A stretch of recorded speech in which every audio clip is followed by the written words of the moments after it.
Hey everyone, and welcome back to my channel. Today we are doing something different. So many people have asked me how I make my thumbnails and how I do things like on my thumbnail. So I am going to show you today because I've been having so many comments that I'm just tired of telling you guys how to do it. I'm not tired, actually. I want to show you guys how to do it because I keep telling you to paint.net, and then people are like, how do you use paint.net? And I can't really explain it without showing you guys, so I'm just going to make a video on it.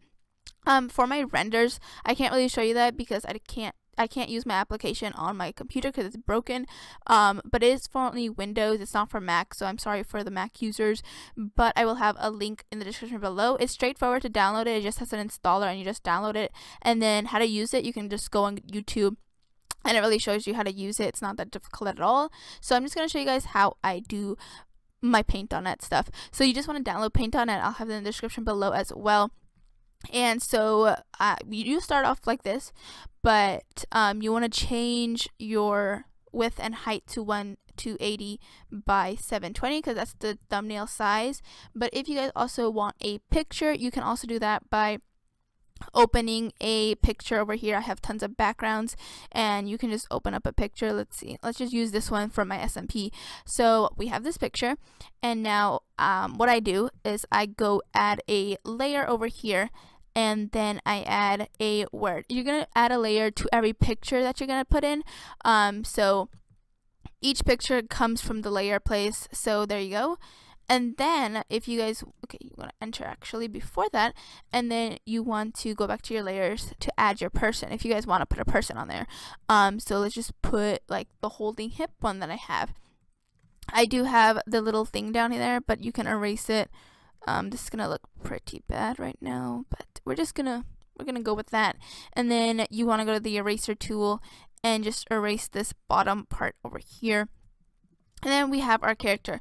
Sometimes it's a bit dark, so I go over here and to adjustments and do some brightness. You will have this already, but the ones with the puzzle pieces on there, you won't have on your own paint.net right when you start it.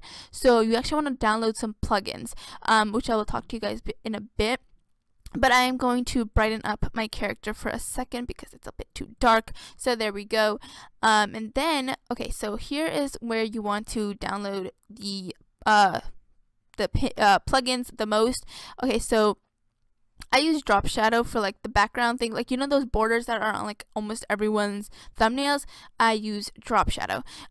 It's really good. It's the best thing in the world. So you just want to search in Drop Shadow plugin for paint.net and it will give you that. But it will also give you one with like a package deal, and it will download all of these things which can come in useful. So you just want to download that one if you guys can find the package, but Drop Shadow is like the most important one that I use. It's probably the only one I use the most. So, you know, if you guys want to do the whole package, you can, but I recommend Drop Shadow the most. So what you guys want to do is I just do a light little white background with no blur on it, and then voila, I have the person on there. And then what you want to do for the text, a lot of people want to know about the text. You want to add a layer. Do not put it on a layer with the person, because when you do the next step after you put the letters, it won't work correctly. So what you want to do is go to your fonts and see what you have. You have to download the fonts as well, but they're really easy to download. You can you just go on thefont.com, you download whatever font you want, and then on the bottom where it says it's downloading, you just click it and it'll bring up this folder, and you just click it again and you click install, and it'll be already in here after you do that. What I mean by that is that it'll just come to you. If you guys can't find that, just go on YouTube and find it, because I'm not showing you every single detail. I'm just showing you guys how I make my thumbnails. So mostly I use Cartoonist, as you guys see. So we're just going to use Cartoonist here. We're going to make it a little bit bigger here and write hello on it or something like that. Let's just make it a little bit bigger, and voila. And then you want to get the magic wand here and then click shift and just click the H or like anything inside of it. Don't click outside.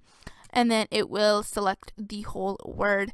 And then what you want to do is you want to put a gradient on it, which I do. If you don't have to put a gradient on it, but it looks better if you want to put a gradient on it.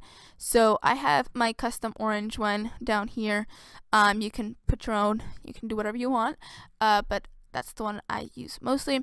And then sometimes I use this gradient, as you guys see or sometimes I use the half and half. But there's tons of gradients up here. You guys can play around with it. It's seriously free for all. There's tons of things on here. You don't have to worry about everything. It's just like these few tools that you have to worry about, so don't mind those.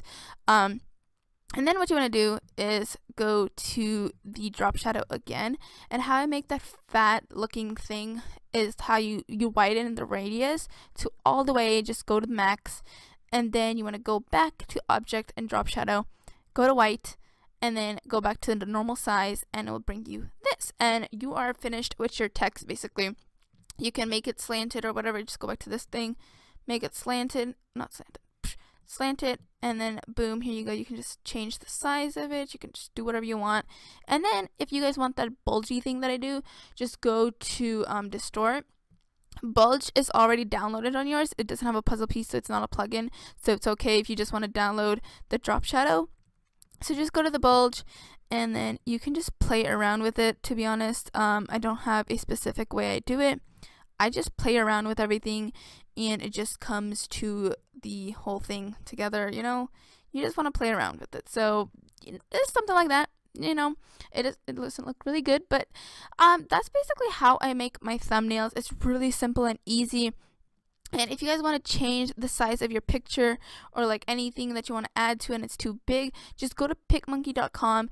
It has a little tool of an edit, and then just go scroll down and it'll have the size difference, and then you can just change the size. It's really simple. I'll have all the links down below. They're not difficult tools to use, but I think paint.net is like the main one that you guys needed help with. So this is how I make it. If you guys want to know anything else, just comment below. But yeah, this is what I do. So thanks for watching. Hope you guys enjoyed this short video. Hopefully it helps you. And yeah, thanks for watching. Hope you guys enjoyed. And yeah, bye.